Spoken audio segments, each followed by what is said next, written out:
Back BC reservations పై జీవోపై ఉత్కంఠ కొనసాగుతోంది. ఇవాళ సుప్రీంలో విచారణ ఉంది. హైకోర్టుకు సంబంధించి 8న తీర్పు ఉన్నటువంటి విషయం మనకు తెలిసిందే కదా. సో ఏం జరగబోతుంది? బీసీలకు 42% రిజర్వేషన్ దక్కేనా? సో దీనికి సంబంధించి వాళ్ళ విచారణ ఉన్నటువంటి క్రమంలో బలమైన వాదనలు వినిపించాలి అని చెప్పేసి న్యాయవాదులకు సీఎం రేవంత్ రెడ్డి ఆదేశాలు జారీ చేసినటువంటి విషయం మనకు తెలిసిందే. మరి ఏం జరగబోతుంది అన్న ఉత్కంఠ అయితే కనిపిస్తోంది. జీవో వర్కౌట్ అయ్యేనా కాకపోయేనా? ఒకవేళ కొట్టేస్తే నెక్స్ట్ ఏంటి? ప్రభుత్వం దగ్గర ప్లాన్ ఏ, బి, సి ఉన్నాయంటున్నారు. ఏంటవి మాట్లాడదాం. గెస్టులు కూడా సిద్ధంగా ఉన్నారు. బీజేపీ నుంచి సీనియర్ నాయకులు దిలీప్ ఆచారి గారు, నమస్తే అండి. Welcome to the debate. Dilip Achari గారు నమస్తే అండి. నమస్తే అండి. బీఆర్ఎస్ సీనియర్ నాయకులు గోసుల శ్రీనివాస్ యాదవ్ గారు, నమస్తే అండి. శ్రీనివాస్ యాదవ్ గారు నమస్తే మేడం. నమస్తే అండి. Welcome to the debate. Maybe me video of ఉన్నట్టుంది, కనిపించట్లేదు. శ్రీనివాస్ గారు అవునవును మేడం. మేడం ఆన్ చేస్తాను మేడం. దిలీపాచారి గారు, ముందుగా మీ దగ్గర నుండి స్టార్ట్ చేస్తా. చెప్పండి, ఎట్టి పరిస్థితుల్లో కూడా బీసీలకు 42% రిజర్వేషన్ ఇప్పించాలి అన్న చిత్తశుద్ధితో మేము ముందుకెళ్తున్నాం. అంటే ఇవాళ సుప్రీంలో అంత బలమైన వాదనలు వినిపించడానికి కూడా రెడీ అయినటువంటి క్రమం చూసాము.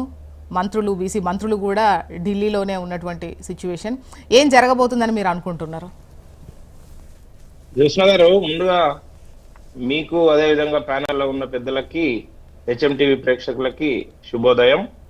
ఇప్పుడు ఈ రాష్ట్ర ప్రభుత్వం రేవంత్ రెడ్డి గారు ఏమనుకుంటున్నారంటే, బీసీలంతా అజ్ఞానులు, తెలివి తక్కువ వాళ్ళు, లేదనుకుంటే బీసీలకు ఏం జ్ఞానం లేదు, మేమేదో ఈ పనికిరాని చర్యలు తీసుకుంటా ఉంటే వీళ్ళందరూ మమ్మల్ని నమ్ముతారు, మా వెనకాల ర్యాలీ అవుతారు అని చెప్పి ఒక భావనలో ఉన్నారు ఈ ప్రభుత్వం కానీ, కాంగ్రెస్ పార్టీ కానీ, రేవంత్ రెడ్డి గారు.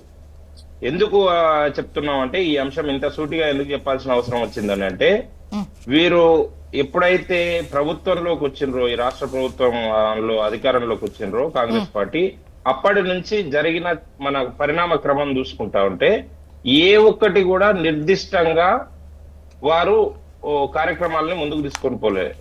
ఇప్పటి వరకు ఒక 2 బిల్లులు ఆమోదించారు, ఒక తీర్మానం ఆమోదించారు, ఒక ఆర్డినెన్స్ తెచ్చారు, ఒక జీవో తెచ్చారు. ఒకదానికి ఒకటి పొంతన లేకుండా ఉన్నాయి.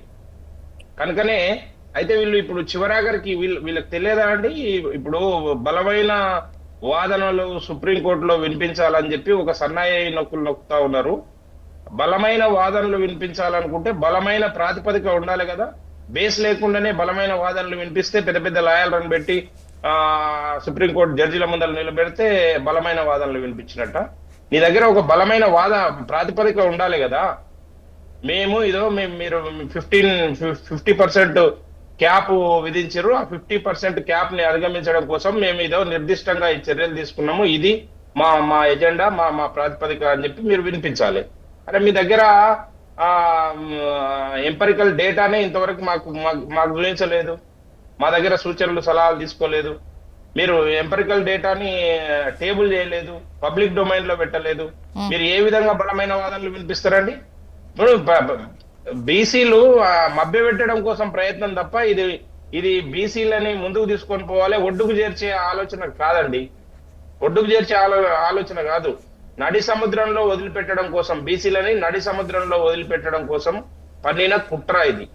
మేమేదో బీసీలకి న్యాయం చేస్తున్నాము, బీసీలకి లాభం చేస్తున్నాం అని చెప్పి ఒక డ్రామా ఆడడం కోసం ప్రయత్నం చేయడం తప్ప బీసీల మీద నిర్దిష్టంగా వారికి బీసీలకు న్యాయం చేయాలి, లాభం చేయాలనే ఆలోచన లేదు. ఎందుకనంటే మీకు ఒక చిన్న ఎగ్జాంపుల్ చెప్తా.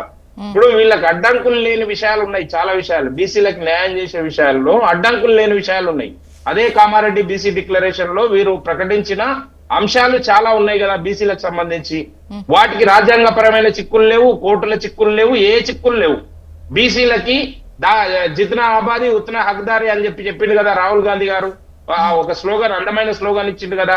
మరి జిత్నా ఆబాది ఉత్నా హక్దారి అని అంటే మేమెంతనో మాకంత హక్కు ఉండాలి అని చెప్పినప్పుడు బీసీల క్యాబినెట్ లో అంత హక్కు వచ్చిందా? ప్రపోర్షనేట్ గా చూస్తే బీసీలకు అంతమందికి ప్రాతినిధ్యం ఇచ్చిర్రా?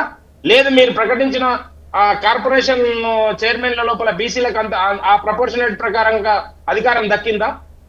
లేదు. మీరు చెప్పినటువంటి అంశము బీసీలకి 20,000 కోట్ల రూపాయలు ఒక్కొక్క బడ్జెట్ లో కేటాయిస్తామని చెప్పారు. 2 సంవత్సరాల్లో 20,000 కోట్లు, సంవత్సరానికి 20 కోట్లు అంటే 20,000 కోట్లు అంటే ఈ 2 సంవత్సరాల్లో 40,000 కోట్ల రూపాయలు బీసీల సంక్షేమం కోసం ఖర్చు పెడతామని చెప్పారు. ప్రకటించిర్రా? దానికేం చిక్కులు ఉన్నాయి? దానికేం రాజ్యాంగ చిక్కులు ఉన్నాయి? లేదనుకుంటే ఏ కోట్ల చిక్కులు ఉన్నాయి? ఇవన్నీ అంశాలు అంటే మీ చిత్తశుద్ధి, మీ నిజాయితీ ఇక్కడ కనిపిస్తా ఉన్నది. మీకు అవకాశం ఉన్న దగ్గరనేమో బీసీలను చిన్న చూపు చూస్తున్నారు, బీసీల గురించి పట్టించుకుంటలేరు.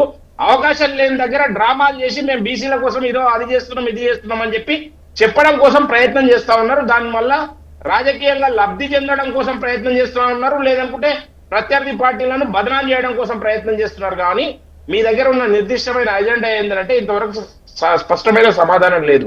దీనివల్ల కోర్టులలో నిలిచే అవకాశం లేదు. ఇంకొక రాగం, కొత్త రాగం ఆలపిస్తారు. ఇప్పుడు సాయంత్రానికి చూడండి, మీరు సాయంత్రం HMTVలో డిబేట్ పెట్టండి. సాయంత్రం ఏం చెప్తారని అంటే, మేము అన్ని రకాల అంశాలను పరిగణనలోకి తీసుకొని ప్రయత్నం చేసినాము, కానీ కోర్టులు దాన్ని అడ్డం పడ్డాయి, కోర్టులలో అడ్డం పడ్డారు కాబట్టి ఈ సమస్య ఇంతటితో ఆగిపోయింది.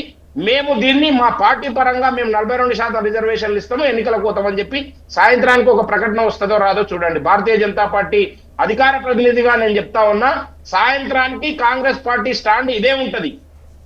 ఎవరిని మోసం చేయడం కోసం, ఎవరిని బీసీలను వంచడం కోసం, బీసీలను మోసం చేస్తూ వచ్చిన పార్టీ కాంగ్రెస్ పార్టీ.